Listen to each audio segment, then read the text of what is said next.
სამი ბიჭი ყავდა, ერთი ხოხი არ ატიანია. დედა, პოტები არ ჩავიცდა.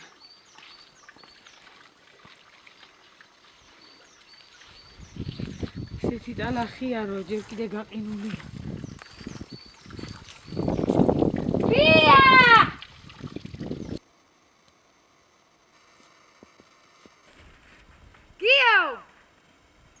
არც ერთ საუკუნეს არ შეეფარდება აქ ცხოვრება რა. ვინ უჯრედში ვართ რა, სხვა გზა არ აქვს. მთელი 2005 წლიდან ვართ გასახლებაში, მეწყესაში ზონად გამოცხადდა ეს სოფელი. არანაირ ყურადღება არც ტოლთა გასახლების სამინისტროდან, არც გუბერნიიდან, მცხეთიდან.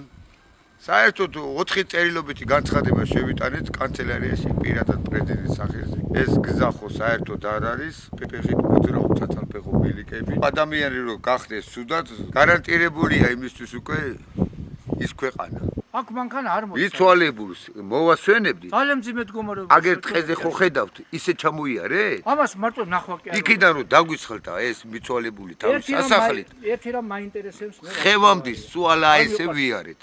ცარელა ლაპარაკი. ცალკე მიცვალებული იყო, ცალკე სასახლე იყო. ჩვენი პატრონი აღარ სახალია და აღარ ძველი.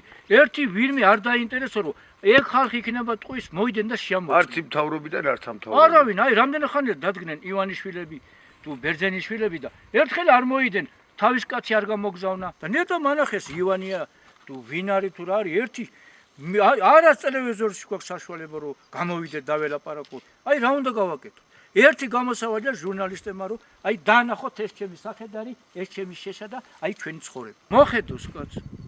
ერთხელ ამ საწყალ ხალხს 100 მილიონი გამოყვეს კახეთის რეგიონზე და ეს დანოცილი შვილები რაღაცა 300.000 ლარი თქვათ გინდა 200 ამ სოფელზე ვერ გამოუყვეთ ამდენი წლები. ეს არა სტიქიური უბედურობა? წეღან უსმედი მე ტელევიზორში ბატონ ბიძინა ივანიშვილს. 1 თებერვლიდან 1 აპრილიდან ამდენი ირიცხება გლეხი წელში გაიმართოს და აქ ვერც კომბაინი შემოდის, ვერც ტრაქტორი. არც სარწყავია, რითი გავიმართო წელში. აბა მოვიდნენ და თითო დღე იცხოვრონ აი ამ სახლებში ზარი. მოსვლა კი არ მინდა იმათ. ამოვიდა ამათი პოლიტიკა ხელში.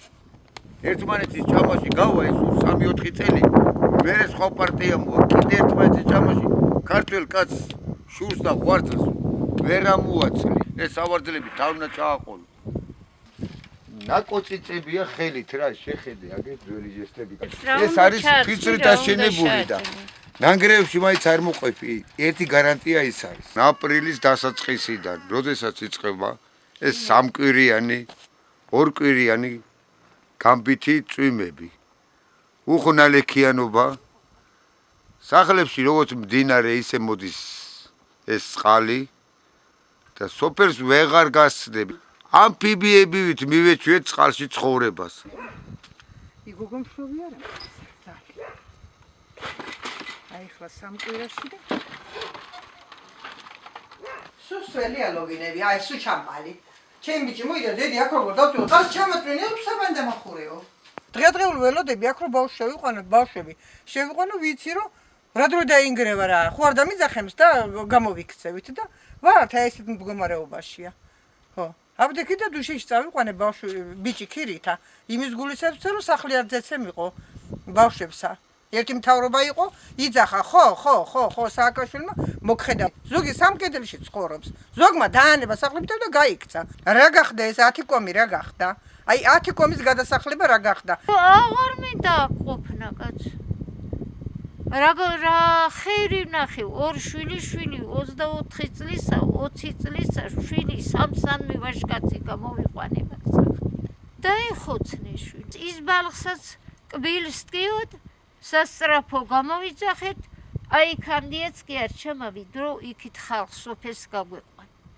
ესაც ხიდრო ყოფილიყო, ან 2 ხე იმისთანა რომ გაგვედო, ყოფილიყო არ მოკვდებოდა. უყურადობა არ არის? 2 შვილი მყავს და 12 კილომეტრია აქედან ანანურამდე. ახლა რო წავლენ დილით 7 საათზე ჩავლენ მდინარე, მეორე მდინარე ის ფეხით უნდა გადავიდნენ. ეხლა არ არის წყალი ადიდებული, თორე როცა ადიდებულია ვერ გადავლენ იმ მდინარეს და იქიდან კი ავტობუსი დაინიშნა. მაგრამ მაინც საშიშია ახლა, როგორც ადიდის მდინარე ადრეც იყო წაიღო წყალი. ახალგაზრდა ბიჭი.